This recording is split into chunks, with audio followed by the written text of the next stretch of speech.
Bienvenidos todos, comenzamos esta charla de Jota, hoy con un título sugestivo. Dicen los hombres de mercadeo que los nombres de los libros, de las charlas y los nombres de todo tienen que tener algún atractivo. Esto me lo sugirieron así.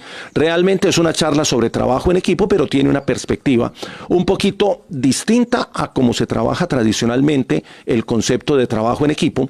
Con Diego Alonso Sánchez montamos una capacitación que hicimos en muchas empresas que se llamaba Entrenamiento Deportivo para el trabajo en equipo. Y lo que hacíamos era que nos íbamos a una cancha de baloncesto, de voleibol o de fútbol o de microfútbol, dependiendo de la cultura de la organización, del gusto de la organización, y hacíamos un entrenamiento real de 4 horas de uno de estos deportes con conceptos de entrenamiento deportivo, tratando de acercar los conceptos de trabajo en equipo desde el deporte a las empresas. Entonces lo hacíamos con grupos pequeños. De ese trabajo salió esta conferencia que se llama, que inicialmente era Pistas para el Trabajo en Equipo, pero esta charla está fundamentada en algunas experiencias del deporte colombiano y le pusimos un título sugestivo que ustedes ya lo vieron, que algunos me dijeron, no son deportes de a uno, son deportes individuales, y obviamente se llaman deportes individuales, es el nombre técnico, pero digamos que para efectos de atraer un poquito la atención, le pusimos por qué los colombianos somos tan buenos en deportes de a uno, o por qué Colombia es tan buena en deportes de a uno, pistas para el trabajo en equipo. Y hago de entrada una salvedad. Los deportes individuales también tienen trabajo en equipo, y tienen trabajo en equipo alrededor del protagonista del deporte, en este caso el individuo que compite y que se consagra. Es decir, para que Mariana sea campeona olímpica, necesita un médico, un preparador físico, una nutricionista, un equipo de mercadeo, un acompañamiento de entrenador, una cantidad de profesionales interdisciplinarios que trabajan para que Mariana sea campeona olímpica. No es solo el esfuerzo individual de ella, sino que hay alrededor un equipo, incluso la familia hace parte de ese equipo y aplica con cualquier deportista que tenga resultados a nivel individual. Sin embargo, se trabaja para un objetivo y el objetivo está concentrado en una persona. Cuando usted va a las empresas nuestras, a las organizaciones empresariales, usted encuentra que no se trabaja para un individuo. En el sector público, a veces, abusando del sector público, trabajan para el protagonismo específico de una persona y se olvidan que lo que está primando es la organización, la entidad para la cual se trabaja, y terminan, porque es digamos, ha sido un problema político en nuestro medio y en muchas partes del mundo. La persona que llega a dirigir en el sector público generalmente está en un trampolín, llega a un puesto, llamémoslo concejal, y de ahí quiere el trampolín para llegar a otro, y a veces se les olvida que están trabajando para la organización y van a un problema que es de trabajo en equipo, y es que se vuelven protagonistas únicos y quieren que el equipo los rodee, pero eso no es un deporte individual. La función pública también es un deporte colectivo.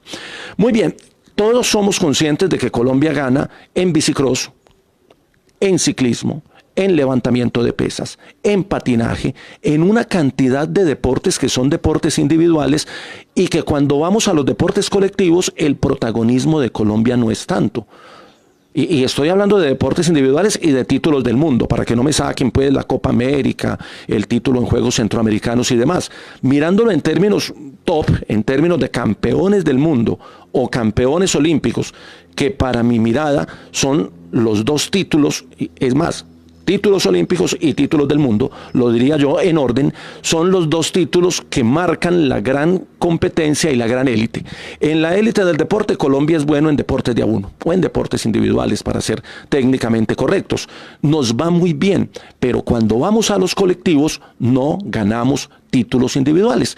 Uno podría plantearse la pregunta de entrada, que la hemos hecho muchas veces: ¿por qué somos tan buenos en deportes individuales y nos cuesta conseguir algo en los deportes de equipo? Yo tengo aquí la reseña, voy a pastelear un poquito, de los títulos del mundo en deportes colectivos que ha tenido Colombia. Nosotros fuimos campeones mundiales de béisbol hace muchos años, por allá en el 46 creo. Hemos sido campeones del mundo 3 veces en microfútbol o fútbol de salón.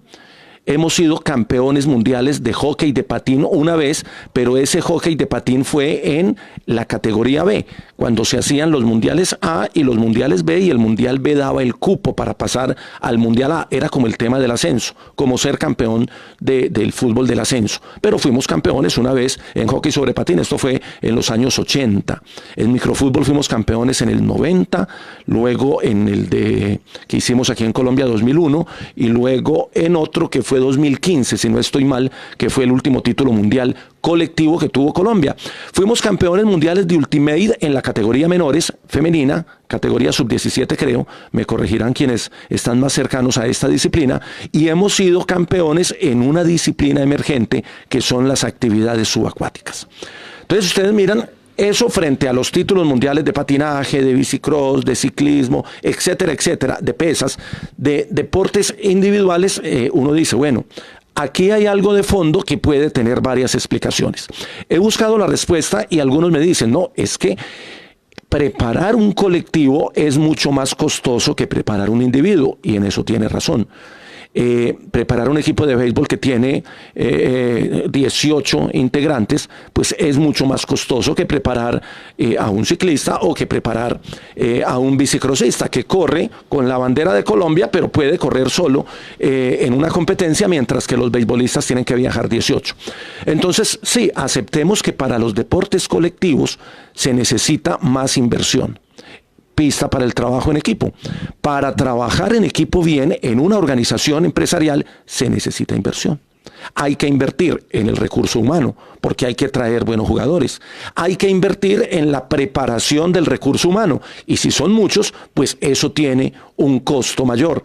Hay que invertir en estrategias para que el grupo se entienda, y eso también tiene un valor. Algunos lo llaman clima laboral, ambiente laboral y demás. Entonces, primera pista: si usted quiere buen trabajo en equipo en su organización, invierta. Segunda pista: me dicen algunos en las respuestas, esto fue un trabajo que hicimos con algún grupo de investigación sobre este tema de los deportes colectivos, y nos decían que para acoplar a varios a un sistema es mucho más difícil que acoplar a uno. Me explico. Diseñar estrategia de competencia para un pesista es mucho más sencillo, no fácil, sencillo, que diseñar estrategia de competencia para un colectivo. Ejemplo, fútbol: usted tiene que armar un esquema, una estrategia. Para eso está el profesor Osorio, para eso está el profesor Bobadilla, para eso está Hernán Torres, para eso está Gamero.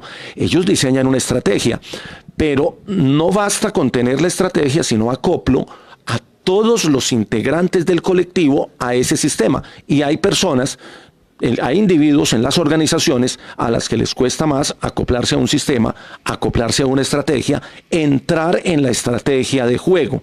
Muchas veces usted entra a una empresa y usted siente que no se está acoplando a lo que la empresa tiene, entonces usted prefiere retirarse, prefiere salirse, o la dinámica de la empresa lo saca. La tarea de los gerentes es tratar de que cada quien se acople a la mecánica de trabajo, al sistema o a la estrategia de competencia. Entonces mire que ahí hay otra pista que viene ligada a la primera. No basta con traer el mejor jugador del mundo, hay que ponerlo a jugar en equipo. O hay que poner al equipo a jugar para él, como hacen en el fútbol o a veces en el baloncesto de la NBA. Pero eso es trabajo del entrenador, llamémoslo gerente, que tiene que hacer un esfuerzo mayor, no solo para diseñar, sino para acoplar. Esa es la segunda pista. La tercera, que es muy importante: hay una respuesta que dan muchos entrenadores en el deporte de conjunto y dicen que es muy difícil manejar los grupos de trabajo, los egos, los temperamentos, las personalidades, la manera de ser, la condición humana, que es tan compleja cuando se junta con otros seres humanos. La mayoría de los problemas en las organizaciones modernas son precisamente por ese punto, por problemas de integración, de condición humana. Este me miró feo, yo a este no lo quiero, a este porque le dicen que trabaja muy bien, a mí porque no me reconocen, este porque se lleva todos los méritos, a mí porque no me miran. Esas son condiciones humanas que surgen y eso se vuelve manejo del grupo. Si ustedes leen cualquier libro de los entrenadores de fútbol, desde el libro de Valdano hasta el que le hicieron a Bolillo, que se lo hizo Fabio Poveda Márquez, por allá después del Mundial, creo que del 90, 94, no, 98, o el que le hicieron a Maturana, hay otro que van a sacar de Maturana en estos días.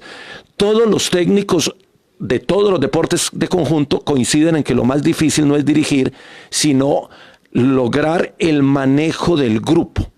Y algunos son muy buenos en manejo del grupo, pero no tienen la gran estrategia. Ahí viene un tema que puede ser para otra charla de cómo combinar esos elementos en la formación de un entrenador. Pero entonces miren que el deporte entrega otra pista para trabajo de grupo, la condición humana. Es que lo que le pasa a muchos equipos de fútbol y de voleibol y de baloncesto, cuando empiezan los rencores entre los seres humanos, pasa en todas las oficinas de las empresas del país y del mundo.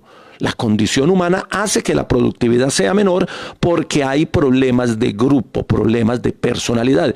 Entonces, del deporte aprendemos que el manejo de grupo es fundamental. Y hay una cuarta pista que es muy básica porque siempre cuando hicimos la investigación decíamos, bueno, ¿y por qué es tan difícil ganar en deportes de conjunto? Y los entrenadores decían, porque es que hay que trabajar en equipo. Y trabajar en equipo requiere unas actitudes, unas capacidades y unas estrategias bien interesantes. Una cosa es tener un grupo de trabajo, esto lo definen todos los textos de trabajo en equipo. Un grupo de trabajo son personas que tienen algo en común y que tienen que trabajar. Otra cosa es tener un equipo de trabajo, que es un grupo de personas que tiene una historia, que tiene una misión, un proyecto, un fin, que traza el camino de ese grupo, que tienen una historia común y que están interactuando constantemente para ese objetivo. Cuando yo entro a trabajar en una empresa cualquiera, esa empresa tiene una misión, tiene un objetivo, tiene un grupo que se está armando para perseguir ese objetivo y obviamente eso ya es un equipo de trabajo. Una cosa es un grupo de trabajo, otra cosa es un equipo de trabajo y viene un nivel superior, otra cosa es el trabajo en equipo. El trabajo en equipo son los métodos, los procesos, las metodologías que se diseñan desde la cabeza del equipo de trabajo para lograr que con esos individuos se logre el objetivo. Y en ese trabajo en equipo o en esos métodos de trabajo en equipo están algunos que le apuntan a la inversión, a la capacitación, a la formación, a la interacción, es decir, al manejo del grupo. Entonces, mire que las 4 pistas que nos dio esa primera investigación básica que hicimos de acercamiento a los entrenadores de grupos deportivos colectivos, nos dio 4 pistas fundamentales que creo que ya nos ponen en el escenario del trabajo en equipo. Toda organización deportiva o empresarial está diseñada y está construida para conseguir objetivos.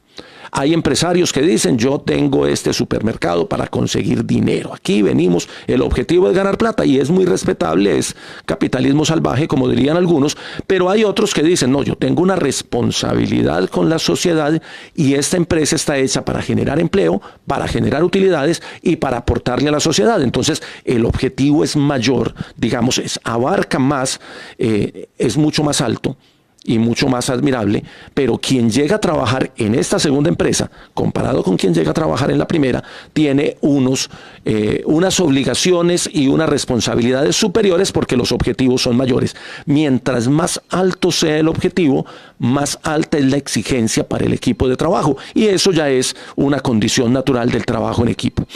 Hay un principio y es que cuando los objetivos no están claros, no se pueden alcanzar y no hay trabajo en equipo. Si la organización no tiene claro para dónde va, si el equipo no dice estamos trabajando para ser campeones, pues entonces los jugadores no van a tener claro el objetivo y no van a lograr el trabajo colectivo. Ahora, el equipo puede decir estamos trabajando para ser campeones de Copa Libertadores.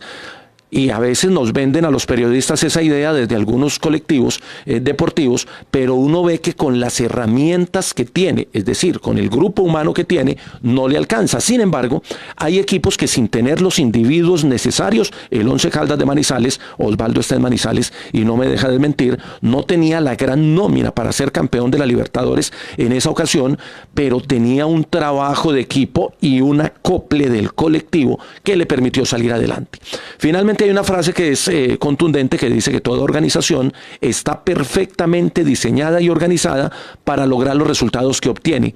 Ningún equipo de trabajo logra más allá de lo que se propone alcanzar y de los recursos que tiene para alcanzarlo. Voy a correrme un poquito para que no nos dé el sol. Perdonen ahí el movimiento de cámara. Ahora sí. Es que el sol estaba en la cámara. Muy bien, entonces hay una reflexión. Desde tiempos muy antiguos, la sociedad, los grupos humanos se han organizado para trabajar de manera coordinada y alcanzar unos objetivos, tanto a nivel grupal como a nivel individual. En las sociedades primitivas, digamos que quien organizaba el colectivo era el más fuerte, imperaba la ley del más fuerte. La pregunta es si en las organizaciones nuestras todavía no seguimos viendo ese fenómeno en pleno siglo XXI. A veces da la sensación de que hemos montado estas organizaciones modernas para satisfacer la necesidad de poder y la necesidad de control que tienen algunos individuos y no para cumplir los objetivos que tiene el colectivo. El primer título mundial de deportes de conjunto que tuvo Colombia fue un campeonato mundial de béisbol. Tiene una particularidad, era un campeonato centroamericano y del Caribe, se hacía en la ciudad de Barranquilla y Colombia quedó campeón de ese campeonato centroamericano. Estábamos en épocas de la Segunda Guerra Mundial, de la posguerra, creo que fue el año 47, no tengo el dato exacto, y por circunstancias del mundo declararon ese campeonato centroamericano, porque estaba Cuba, porque había representación de países potencia en esta disciplina deportiva. Ese campeonato lo declararon campeonato mundial antes de que se realizara y Colombia quedó campeón del mundo. No le quita el mérito, la circunstancia al título mundial. Enrique Quique Hernández era uno de los jugadores de ese colectivo, uno de los pocos que sigue vigente, y hace unos 4 o 5 años, escuché una entrevista que le hicieron y le preguntaron cuál fue el éxito de ese título mundial y respondió tajantemente uno de los jugadores, creo que era el pitcher, Quique, dijo: nosotros fuimos campeones mundiales porque éramos una familia. Aplica para el Once Caldas, campeón de la Copa Libertadores, aplica para el Nacional, campeón por primera vez de Copa Libertadores, el Nacional de Maturana. Eran equipos que eran una familia, vivían como hermanos, compartían como hermanos y tenían problemas como hermanos, porque los hermanos también pelean y también tienen dificultades. Pero lo solucionaban como familia, y como las buenas familias tenían una filosofía, unos principios básicos bajo los cuales se orientaban, tenían un papá que figuraba, emergía como papá, tenía esa personalidad para ser el papá de los pollitos y todos caminaban a la par de ellos. Lo que logró la Selección Colombia de baloncesto femenino en el pasado ciclo olímpico, dirigida por Luis Manuel Cuenca, es la demostración de que con grupos deportivos se pueden armar verdaderos grupos de familia. Al punto que si ustedes miran hoy, cuando habla René, o cuando habla Luis Carlos Perea, o cuando habla cualquiera de los jugadores de esa época, de ese Nacional, todos hoy se siguen queriendo, tienen grandes afectos y son grandes amigos, contrario a otros grupos colectivos que no han tenido el principio de la familia, y es muy difícil trasladar ese principio de la familia a las organizaciones modernas, porque se requiere un papá y se requiere un concepto de afecto mucho más alto que lo que se ve en las organizaciones modernas. Aquí todavía la secretaria llega celosa porque la otra secretaria llegó con un vestido más bonito, o la odia porque se tiñe el pelo, y hay unos problemas de condición humana que no permiten que se arme ese concepto de familia.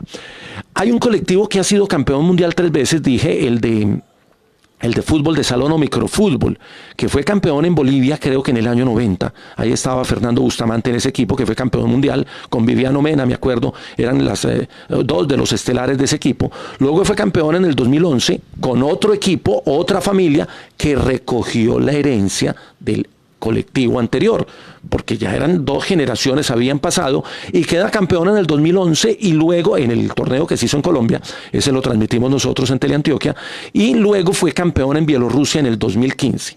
Hablando con los jugadores y con los técnicos, ellos reconocen que más allá de la estrategia había un elemento fundamental, y es que en cada selección había un jugador determinante, una gran figura, un John Pinilla, un estelar, a partir del cual construían la estrategia. Incluso los técnicos, y tengo las declaraciones, lo que pasa es que no las voy a poner aquí, porque no es una conferencia, sino una charla.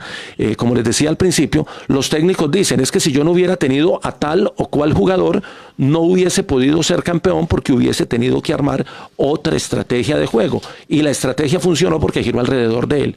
Cuando usted tiene un Messi, cuando usted tiene un Pibe Valderrama, cuando usted tiene un James, es, digamos, mucho más fácil armar la estrategia alrededor de ese individuo sin querer decir que sea el único individuo del colectivo. Hay una frase de Magic Johnson cuando los Lakers tuvieron sus grandes temporadas en los años 90 y un periodista le preguntó, y una pregunta sangrona, ¿a usted no le parece que siendo el equipo campeón tantas veces, el que más prensa y más protagonismo tiene es usted? Y Magic Johnson le dio una respuesta sabia que nos pone en ese contexto de los equipos que tienen una figura estelar. Le dijo, aquí todos saben que el que más publicidad tengo soy yo, pero cuando miramos la medalla todos entendemos que fuimos campeones.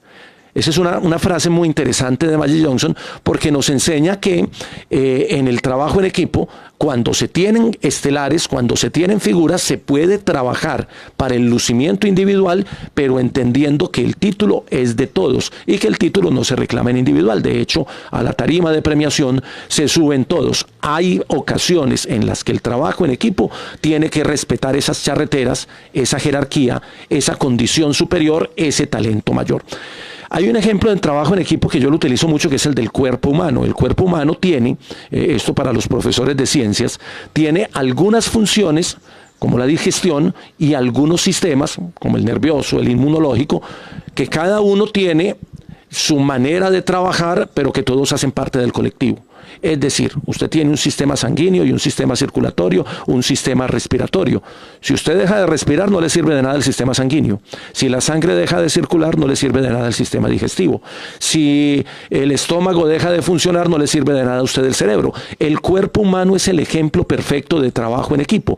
Cada uno trabaja, cada sistema y cada equipo trabaja de manera autónoma y autorregulada, pero todos obedecen a un cuerpo que es el que debe triunfar, para ponerlo en términos deportivos.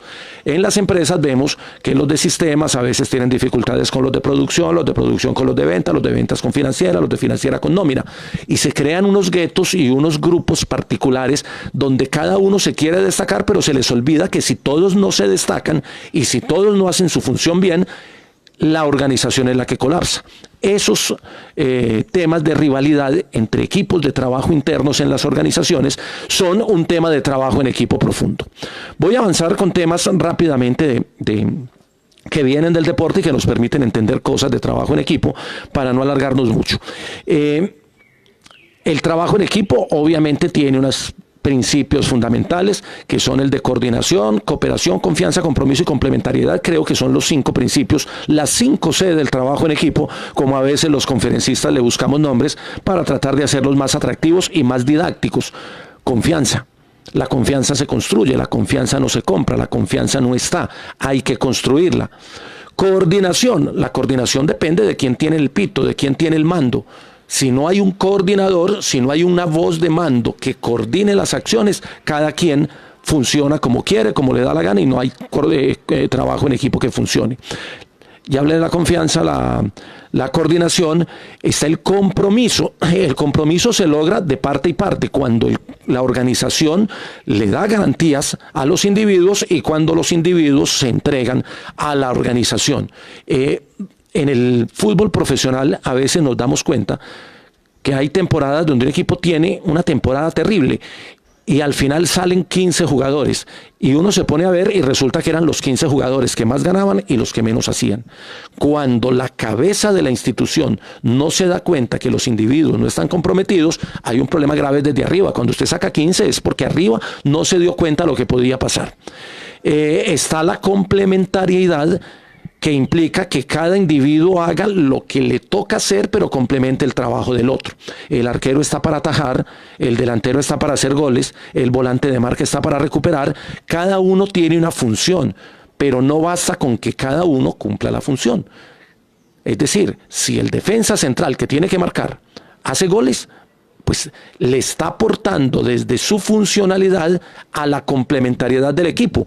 Hay equipos donde los delanteros no hacen goles, pero como los hacen los defensas centrales o incluso el arquero, terminan ganando los partidos y ganando campeonatos sin tener un gran goleador. Eso es porque se logra la complementariedad.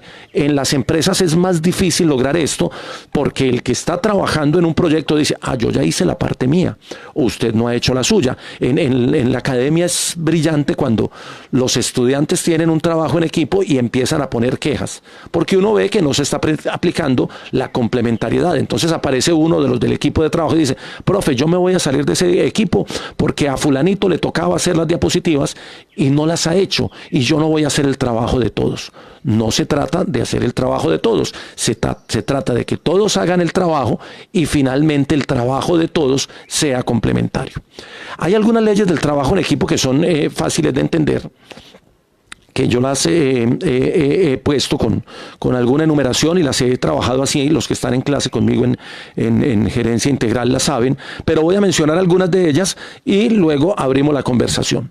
Hay una ley que yo la llamo la ley de Rambo, y la llamo la ley de Rambo porque el principio dice que no hay Rambos reales en el mundo que sean capaces de ganar una batalla disparando ellos solos. Eso solo pasa en las películas de Rambo, que ustedes ven que acabó con un ejército, en una película acaba con un ejército de 2.500 hombres. Hay ejércitos pequeños, si se vieron 300, la película 300, que es una película épica, donde hay un grupo pequeño que logra superar a un grupo grande. Eso lo vemos en el deporte a diario. El Colombia que le gana a Brasil no digamos en fútbol, en voleibol, sí, en voleibol por ejemplo. Brasil siendo una gran potencia mundial del voleibol femenino y masculino, y Colombia le ha ganado partidos a Brasil. Un equipo con menos condición supera, o el Leicester que ganó la Liga Premier, un equipo humilde, pequeño, que logra ganar, porque entienden que no hay Rambos, pero que cada uno, si es capaz de complementar el trabajo de equipo, logra que todos se sientan Rambos, pero que entre todos juntos logren ganar el objetivo. Un hombre no puede, esto lo dice Karen Abdul-Jabbar, un hombre puede ser un ingrediente crucial para un equipo, pero un hombre no puede hacer un equipo. Karen Abdul-Jabbar fue un basquetbolista, uno de los grandes, de los 5 grandes de la historia de la NBA, o por lo menos de los 5 que yo tengo en mi lista de 5 grandes. Un hombre puede ser un ingrediente fundamental, pero un hombre no es un equipo. Maradona ganó un campeonato mundial, pero no lo ganó solo. Había que ver el trabajo de los 2 defensas centrales que tenía esa selección de Argentina. Sí, Maradona hizo el gol con la mano, hizo el gol histórico, donde arrastra todo el equipo, pero ¿quién le puso el pase? ¿Y quién hizo la distracción de marca? Para que él pudiera entrar por la derecha del ataque, gambeteando y eludiendo hombres. Entonces mire que hay una complementariedad. Sí, hay hombres que son fundamentales, pero no son el equipo. En los colectivos hay que entender que se puede tener una figura, pero que la figura depende del trabajo de otros. Usted puede tener el mejor opuesto o el mejor atacante centro en voleibol, pero si no tiene un buen pasador, un buen levantador, pues no tiene cómo lucir a ese atacante, y ese atacante no va a brillar. Usted puede tener el mejor arquero del mundo, pero si tiene los defensas más malos, pierden 4 y 5-0 en cada partido. Entonces mire que el deporte colectivo nos enseña que se necesita complementariedad, y por eso traje la frase de Karen Abdul-Jabbar. Hay 4 problemas con esto del trabajo en equipo y de los individuos. El primero es el ego, el segundo es la ingenuidad, el tercero es el temperamento y el cuarto es la inseguridad. Cuando esos 4 elementos aparecen en un individuo, el individuo no entiende qué es la complementariedad y no trabaja para el colectivo. Hay una segunda ley que la tomo de una frase de Magic Johnson: no todos en un equipo campeón reciben publicidad, esa fue la que mencioné ahorita, pero todos pueden decir que son campeones. Las metas, los objetivos que tenga el colectivo tienen que primar por encima del interés individual. El interés colectivo prima sobre el interés individual. Eso nos lo enseñaban en sociales por allá en 4º de primaria.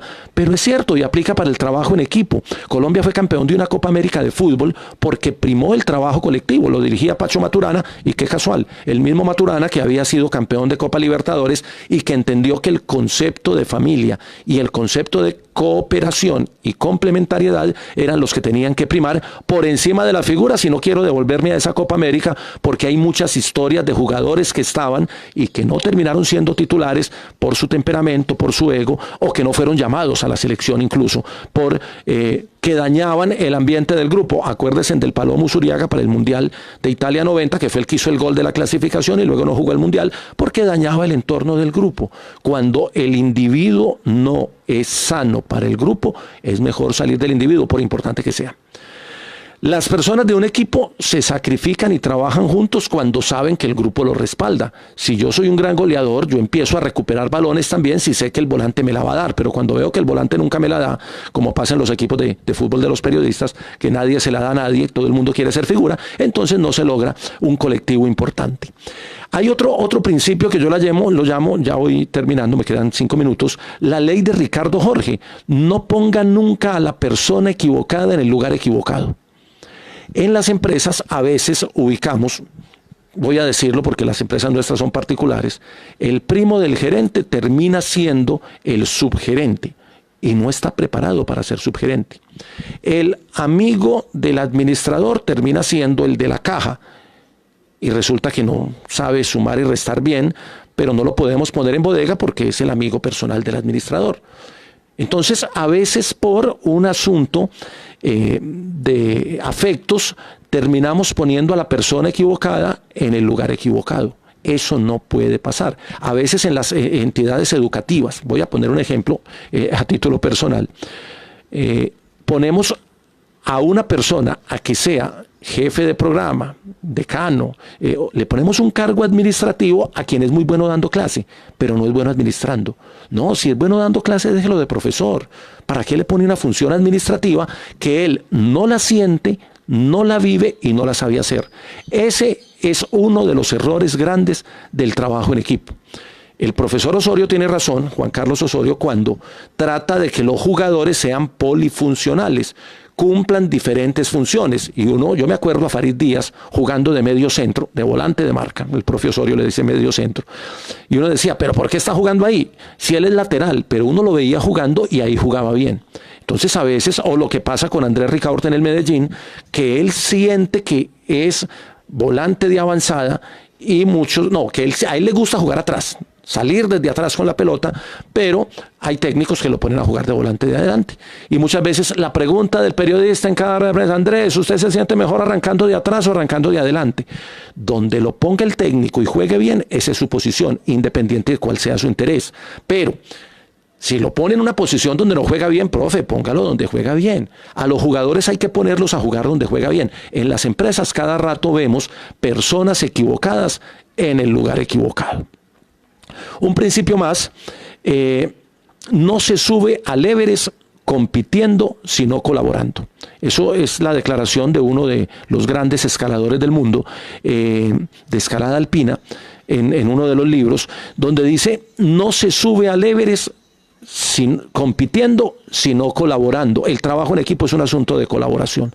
Y mientras más alta, para tomar ahí la metáfora del Everest, mientras más alto sea el objetivo del colectivo, más cooperación debe haber. Es decir, con un equipo de fútbol yo puedo aspirar a ser campeón de Colombia. Con ese mismo equipo puedo aspirar a ser campeón de la Libertadores y campeón intercontinental. Pero para ser campeón de la Libertadores y para ser campeón intercontinental con ese mismo equipo, que puede tener ciertas limitantes, necesito más cooperación entre los individuos del colectivo. Ahí sí necesito más que cada quien haga su tarea y le ayude a los otros a hacer la tarea de los demás pensando en el objetivo del colectivo. Ahí hay un tema que es hasta dónde llega el objetivo. Hay directores de ventas, esto me ha tocado mucho con grupos de vendedores, que ponen las metas, los vendedores trabajan por metas, entonces le ponen al equipo de ventas, esto en una concesionaria de automotriz, me tocó alguna vez, entonces la meta para este mes eran 10, vender 10 carros. Como vendieron los 10, entonces les puso la meta de vender 12, y el equipo vendió 12. Y al mes siguiente les puso la meta de 13, y el grupo vendió 13, pero se empezó a quejar. Pero como vendió 13, la meta subió a 14, y cuando subió a 14 la gente se empezó a retirar. y ganaban buenas comisiones. Era de las concesionarias que mejor comisión pagaba. Y estaban vendiendo más, luego estaban recibiendo más. Pero eran los mismos, estaban trabajando igual. Con el mismo esfuerzo no se puede lograr un objetivo superior. Entonces había que traer refuerzos, por ejemplo. O había que pensar en que las metas para ese equipo tenían un tope. Usted no puede ser iluso y creer que con los mismos recursos y con el mismo esfuerzo va a conseguir los mismos resultados. Eso lo dijo Einstein hace mucho rato. Si usted hace las cosas de la misma manera, va a conseguir los mismos resultados. Tiene que cambiar la forma de hacer. Entonces miren que en trabajo en equipo es fundamental entender que los objetivos tienen que estar acorde con el grupo que se tiene. Hay una que es... que la trabajan mucho los textos, un equipo es tan fuerte como su eslabón más débil, haciendo la analogía con una cadena. Una cadena, la fuerza de una cadena, y esto es un principio físico, está determinado por la debilidad de su eslabón más débil. En un equipo de trabajo, el jugador más débil es el que le pone el ritmo. Voy a decirlo de otra forma, el equipo corre al ritmo del más lento. Ese principio es fundamental. El equipo corre al ritmo del más lento. El eslabón más débil es el que traza la fortaleza del grupo. Entonces, claro, cuando hay una persona débil en el equipo, débil por muchas razones, por circunstancias de la vida, por capacidad, por conocimiento de lo que tiene que hacer, o por condición física, cuando hay una persona débil se generan dos fenómenos. Uno es la solidaridad. Qué pesar, qué pecado, voy a ponerlo en términos empresariales. La empresa tiene que salir, ahorita que estamos en la crisis, esto va a pasar mucho, qué pesar, pero va a pasar. Las empresas van a tener que recortar personal en algún momento, porque la crisis se está alargando y hay empresas que para no sacar la mano tienen que recortar personal.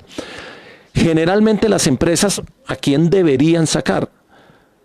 El eslabón más débil, para que la cadena siga siendo fuerte. Pero hay un principio de solidaridad. Qué pecado, no saquemos a esta señora porque esta señora es madre de familia, tiene una historia de vida muy difícil, vive sin el esposo, tiene 3 hijos, tienen que estudiar, etcétera, etcétera.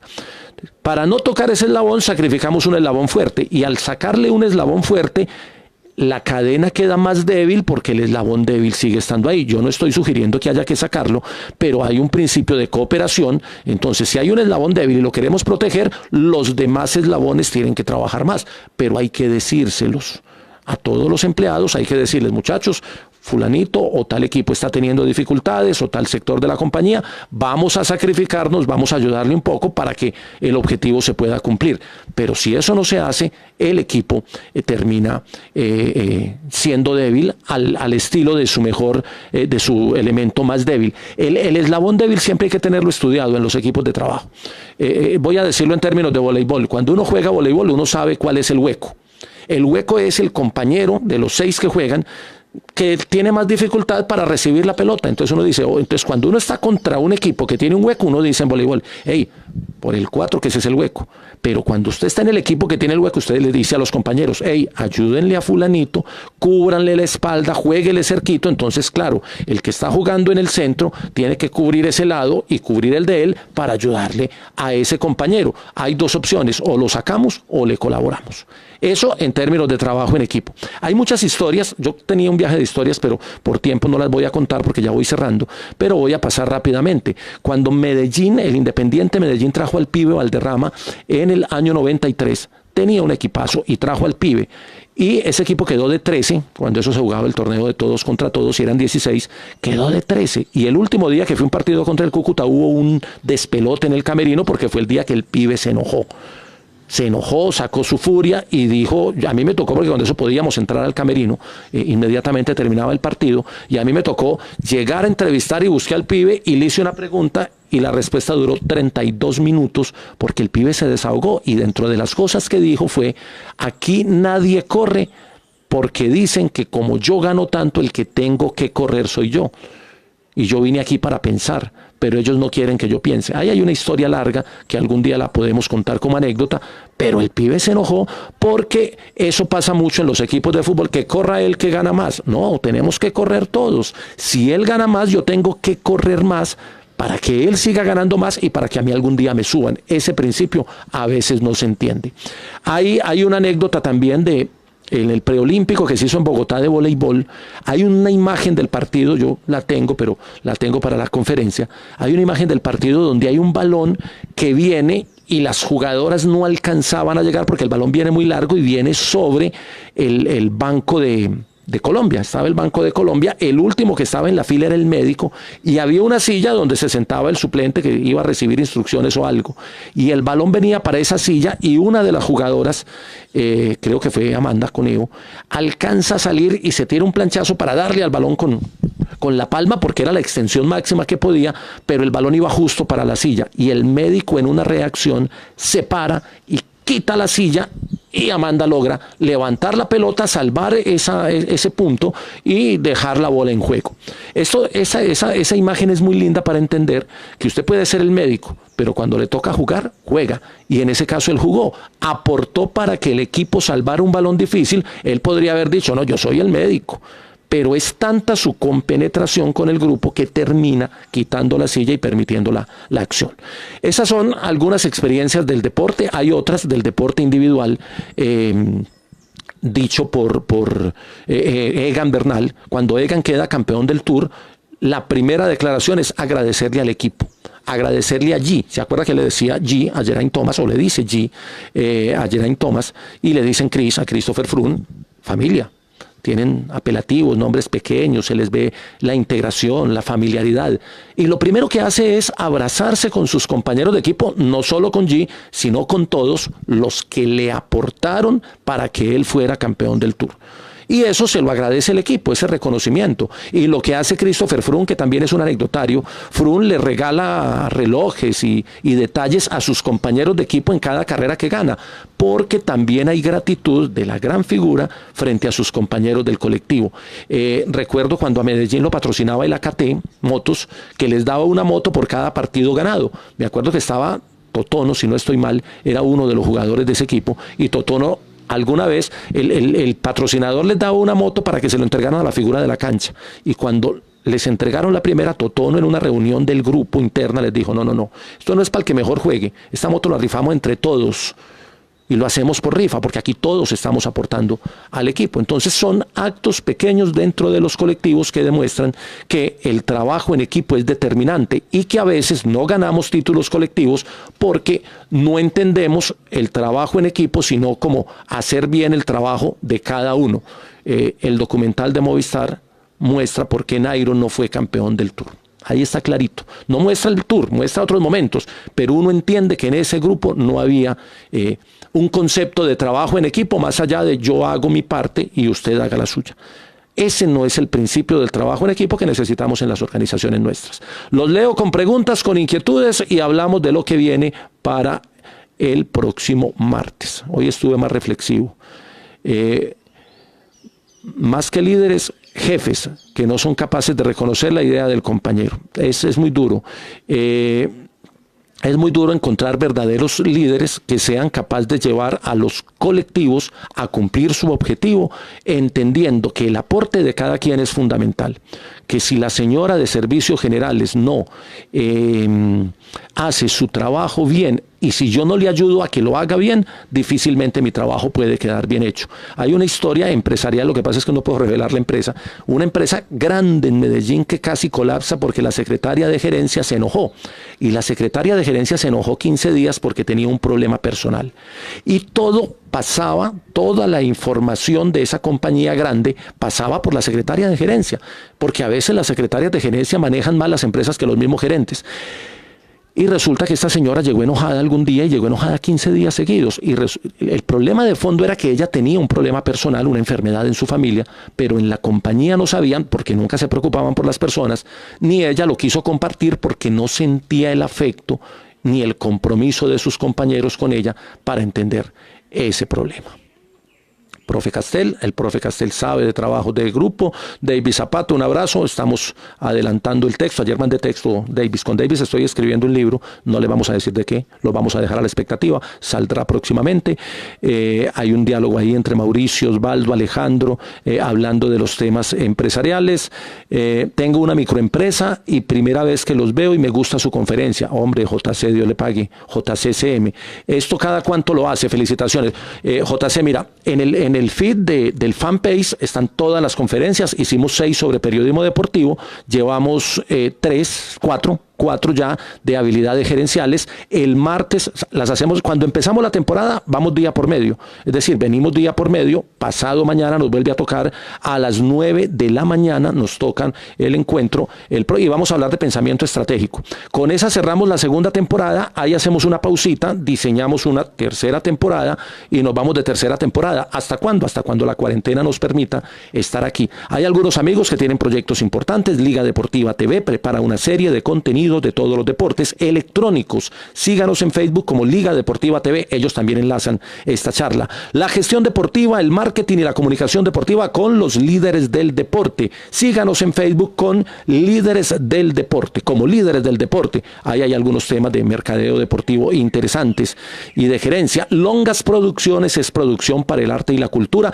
Para quienes llegan hoy, estos anuncios son de amigos que tienen ganas de promocionar sus proyectos. Si usted también quiere, póngalo ahí en el comentario, pero al final, cuando ya la charla esté montada, para poder incluirlo en el libreto, que no tiene ningún costo. Esto lo hacemos con todo gusto. La otra cara del deporte y sus protagonistas, www.lapatria.com. Anécdotas e historias, las de Osvaldo están ahí.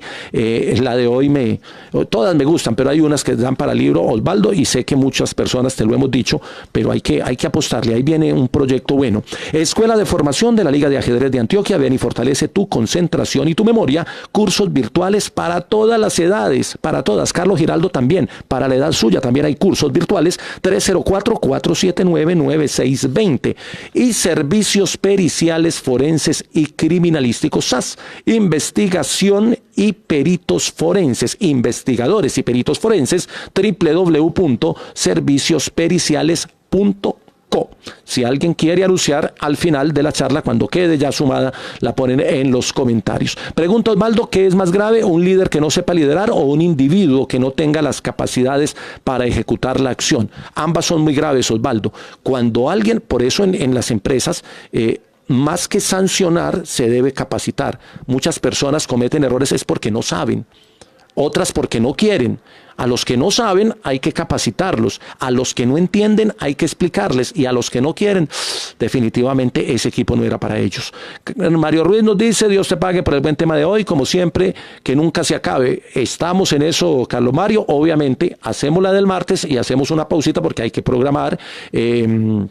Camilo me hace las presentaciones, Alejandro Vargas me lleva la estadística del chat, Carlos Mario Ruiz me regaló la pila que me hacía falta para el micrófono, que se dañó en la charla pasada, me la hizo llegar aquí a la casa porque yo no tenía salida ese día, mi cédula no me avalaba para salir a comprar ese día. A todos Dios les pague, sé que nos encontramos aquí, disfrutamos, bueno, era domingo, veo muchos conectados.